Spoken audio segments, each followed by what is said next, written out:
Je m'appelle Jean-Sébastien Lamontagne, je suis un étudiant en sténographie judiciaire.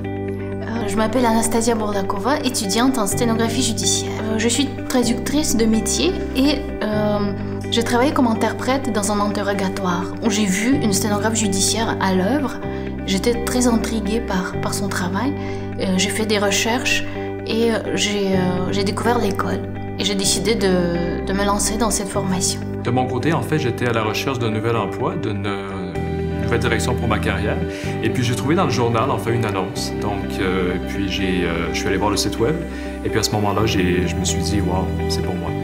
Pour moi, c'est un métier exigeant et assez unique qui correspondait un peu à mon profil professionnel.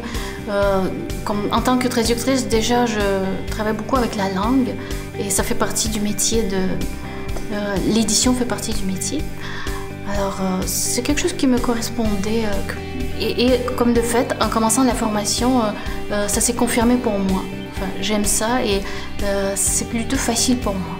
Ben, en fait, moi, c'est vraiment en regardant le type de personnalité qu'il y avait au niveau des futurs sténographes, c'est-à-dire c'est des gens qui sont capables de prendre des notes, qui sont vraiment capables d'être vraiment rigoureux au niveau de justement du français et tout ça. Puis moi, je trouvais que ça m'appelait. La question aussi des salaires qui était intéressant, donc je pense que ça m'a beaucoup motivé à appliquer. Pour moi, c'était un apprentissage d'un équilibre personnel parce que quand on écrit ce qu'on entend, il faut être parfaitement focusé sur les mots et on ne peut pas se permettre d'avoir une discussion dans la tête qui se déroule en parallèle. Alors, il faut être très zen et très concentré.